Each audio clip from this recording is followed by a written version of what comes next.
झुंझुनू में अब जिला कलेक्टर यूडी खान की कार्यशैली के खिलाफ भाजपा के साथ साथ कांग्रेस भी आगे आने लगे हैं। आज कांग्रेस द्वारा गठित की गई कोविड सहायता कमेटी की पहली बैठक हुई। पूरी बैठक में जिला कलेक्टर यूडी खान तथा उनकी कार्यशैली पर सवाल उठाए गए। बैठक के बाद नवलगढ़ प्रधान दिनेश सुंडा ने बैठक में हुई चर्चा के बारे में बताया। उन्होंने कहा कि हमने सुना था कि रोम जल रहा था और नीरो बांसुरी बजा रहा था, वैसा ही झुंझुनू में हो रहा है। जिला कलेक्टर यूडी खान दोपहर से रात तक पूरे के पूरे प्रशासन को बैठकों में व्यस्त रखते हैं। इसके बाद सीएम और विभागीय वीसी आ जाती है। जिन अधिकारियों को फील्ड में जाकर व्यवस्था देखने और संभालने के अलावा नए फैसले लेने थे, वो बैठकों से बाहर ही नहीं निकल पाए। ऑक्सीजन और दवाई वितरण में इतनी खामियां थी कि कई लोगों की जान चली गई। उन्होंने बताया कि कंटेनमेंट जोन में आदेशों की पालना करवाने में भी कलेक्टर नाकाम रहे। यही कारण है कि जिले में कोरोना का संक्रमण बढ़ा।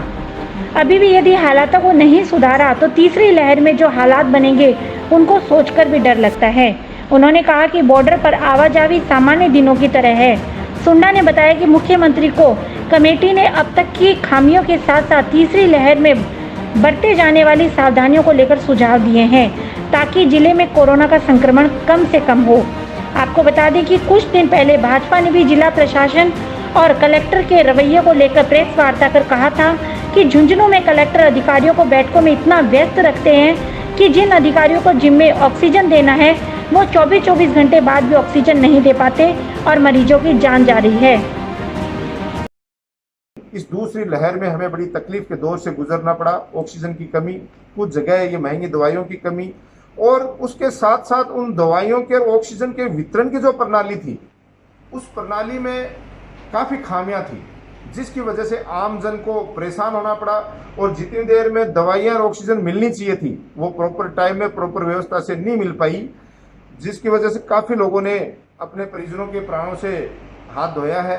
और इसमें जो मुख्य रूप से कमी आई, मैं तो ये कहना चाहूँगा कि हम कॉलेज लेवल पे, स्कूल लेवल पे पढ़ाई करते थे तब सुना था कि रोम जल रहा था और नीरो बांसुरी बजा रहा था।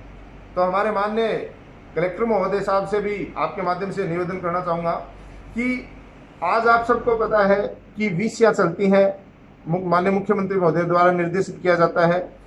विभागीय वीसी चलती है, उनमें विभागीय सारी जानकारी दी जाती है। इसके अलावा जो सामने चीज़ आई कि हमारे कलेक्टर महोदय दोपहर से लेकर रात को 10-10, 11-11 बजे तक मीटिंगों का आयोजन कलेक्ट्रेट सभागार में करते रहे, जिसकी वजह से जिन अधिकारियों को ग्राउंड लेवल पे काम करना चाहिए था वो ग्राउंड लेवल पे जाके काम नहीं कर पाए और केवल मीटिंगों में बैठे रहे। अब मीटिंग एक अधिकारी से एक विभाग की करनी थी और प्रशासन पूरे जिले का बैठा था। उसकी वजह से कोविड से तो परेशान लोग हुए, लेकिन इस समय गर्मी का मौसम है, अंदर बारिश, खराब मौसम रहता है, बिजली, पानी, सफाई जैसी मुख्य व्यवस्थाएं हैं वो भी हमारे जिले की चरमरा गई। तो जो खामियां हैं वो हमने सबके सुझाव से लिखी हैं और तीसरी लहर से हम किस तरीके से लड़ाई लड़ सकते हैं उसके सुझाव भी दिए हैं।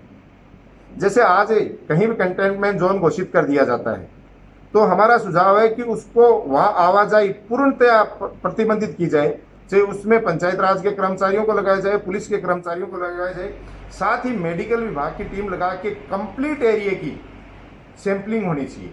क्योंकि आज आप सबको पता है ग्रामीण क्षेत्र में कोरोना सबसे ज़्यादा फैल रहा है। उसकी मुख्य जो कमी है वो यही है कि एक प्रॉपर सैंपलिंग नहीं हो पा रही और कंटेनमेंट जोन है उनमें प्रॉपर जो कंटेनमेंट जोन के नियम है उनको लागू नहीं करवाया जा रहा है। अभी भी अगर ये सुधार कर लें अपनी कार्य प्रणाली पे, भागदौड़ की बजाय वर्चुअल मीटिंगें करें और जिस विभाग से मीटिंग करनी है उनसे बात करें और केवल उन्हीं के अधिकारियों को बुला के निर्देशित करें। क्योंकि प्रशासनिक अमला यही होता है, ये नहीं होता कि पूरे प्रशासन को आपने बिठा लिया और उनके साथ रात को 10-10 बजे तक बातें कर रहे हैं, ग्राउंड लेवल पे क्या हो रहा आपने जाके नहीं देखा। आज समय पे नाकाबंदी होती, हमारी सीमाएं सील होती, प्रॉपर सैंपलिंग होती, लोग जो बाहर से आ रहे थे उनको क्वारंटाइन करने का एक सिस्टम डेवलप किया जाता, तो आज ये नौबत नहीं आती।